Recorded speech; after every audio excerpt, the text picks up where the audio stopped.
Hi hello ದೋಸ್ತರ ಎಲ್ಲರಿಗೂ ನಮಸ್ಕಾರ ರೀ. ಎಲ್ಲರೂ ಹೆಂಗದಿರಿ? ಎಲ್ಲರೂ ಆರಾಮದಿರಿ ಅನ್ಕೋತಾನೆ ರೀ.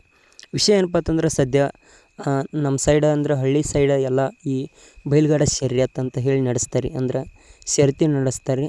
ನಮ್ಮ ಕಡೆ ಇದು ಶರ್ತಿ ಬಹಳ ಫೇಮಸ್ ರೀ. ಇಲ್ಲೇನು ನೋಡ್ಲತ್ತಿರಲ್ಲ, ಸಣ್ಣ ಹೋರಿಗಳು ಅಂದ್ರೆ ಹಲ್ಲು ಹಚ್ಚಿಲ್ರಿ ಅನ್ನೋ ಅಂಥ ಕರುಗಳ್ನ ಓಡಿಸ್ಲತ್ತಾರೆ. ಇವು ಸುಮಾರು ಒಂದು 2 ವರ್ಷ ಇಷ್ಟಕ್ಕೆ ವಯಸ್ಸು ಇರ್ತಾವೆ ರೀ.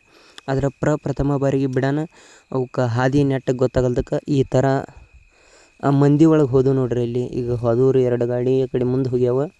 ಮತ್ತು ಈ ಮೈದಾನ ಯಾವ ಥರ ಇರ್ತೈತಿ ಅಂದ್ರೆ ಸುಮಾರು ಒಂದು 2 ಕಿಲೋಮೀಟ್ರ್ ಇರ್ತೈತಿ ರೀ. ಮಡ್ಡಿ ಮೈದಾನ ಇರ್ತೈತಿ, ಅಂದ್ರೆ ಮಡ್ಯಾಗ ಬಿಡ್ತಿರ್ತಾರೆ. ಇದ್ರಾಗಲ್ಲಿ 2 ಕಿಲೋಮೀಟ್ರ್ ತನಕ ಯಾವ ಫಸ್ಟ್ ಹೋಗಿ ಮತ್ತು ಹೊಳ್ಳಿ ವಾಪಸ್ ಯಾವ ಫಸ್ಟ್ ಬರ್ತಾವ್ರಿ ಆ ಗಾಡಿ ಪ್ರಥಮ ಆಕ್ಕವ್ರಿ ನೋಡ್ರಿ. ಅಲ್ಲಿ ಗಾಡ್ಯಾಗ ಏನು ಕೂತಿರ್ತಾರೆ ಅವ್ರಿಗೆ ಗಾಡಿವಾನ್ ಅಂತಾರೆ ರೀ. ಇವು ಈಗ ಇಲ್ಲಿ ದಾರಿ ತಪ್ಪಿದ್ವಲ್ರಿ, ಅವುಗಳನ್ನು ಈಗ ಹೊಡೆದು ಆ ಕಡೆ ಕಳಿಸಿದ್ರಿ ನೋಡ್ರಿ. ಇಲ್ಲಿ ಬಂದು ನೋಡ್ರಿ, ಅಂದರೆ ಇನ್ನು ಮುಂದೆ ಅರ್ಧ ಮೈದಾನ ಮುಗೀತು ರೀ. ಇಲ್ಲಿಗೆ ಇಲ್ಲಿ ಮುಂದೆ ಐತ್ರಿ. ಇನ್ನು ಮುಂದೆ ಬಣ್ಣ ಹೊಡೆದು ಬಿಡ್ತಾರೆ ರೀ. ಅಂದ್ರೆ ಮೈದಾನಕ್ಕೆ ಅರ್ಧ ಮೈದಾನಕ್ಕೆ ಯಾವ್ಯಾವ ಬಂದಾವತ್ತು ಗೊತ್ತಾಗಬೇಕದ ಬಣ್ಣ ಹೊಡಿತಾರೆ ರೀ ಅವಕ್ಕೆ. ಈಗ ಒಂದು 3 ಗಾಡಿ ಬಂದು ನೋಡ್ರಿ ಅರ್ಧ ಮೈದಾನಕ್ಕೆ. ಇವುಗಳಿಗೆ ಬಣ್ಣ ಹೊಡೆದು ಇನ್ನು ತಿರುವಿ ಬಿಡ್ತಾರೆ ರೀ. ಮತ್ತಿನ್ನು ಅರ್ಧ ಐತ್ರಿ. ಇನ್ನು ಅರ್ಧ ಮೈದಾನದಾಗ ಯಾವ ಹೋಕ್ಕವಲ್ಲ ಅವು ಪ್ರಥಮ ಆಕ್ಕವ್ರಿ. ಈ ಮೈದಾನ ಇರೋದು ಬಡ್ಚಿ, ಅಥಣಿ ತಾಲೂಕು ಬಡ್ಚಿ ಆಗಿತ್ತು ರೀ ಈ ಮೈದಾನ. ಹೊಂಟು ನೋಡ್ರಿ ಕರುಗಳು. ಅವಕ್ಕೂ ಹಾದಿ ಗೊತ್ತಾಗಂಗಲ್ಲ ರೀ, ಯಾಕಂದ್ರೆ ಫಸ್ಟ್ ಟೈಮ್ ಅದಾವ್ರಲ್ಲ. ಇವು ಒಂದು ಸ್ವಲ್ಪ ದೊಡ್ಡದು ಅಂದ್ರೆ ರೀ ಏನೋ ಹಲ್ಲು ಹಚ್ಚಿಲ್ರಿ, ಆದ್ರೆ ಹಲ್ಲು ಹಚ್ಚುವ ವಯಸ್ಸಿಗೆ ಬಂತವ್ರಿ. ಅವುಗಳನ್ನು ಕರೆಕ್ಟ್ ಹಾದಿಗೆ ಹಚ್ತಾರೆ. ನೋಡ್ಬೇಕ್ರಿ ಯಾವ ಪ್ರಥಮ ಆಕ್ಕವು, ದ್ವಿತೀಯ ಆಕ್ಕವು, ತೃತೀಯ ಆಕ್ಕವತ್ತ.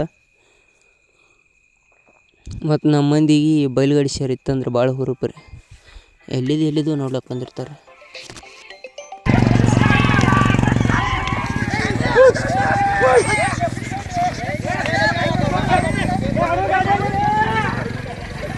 ಹಾಳು ಮಾಡ್ತಾರೆ ಹುರುಗಳು.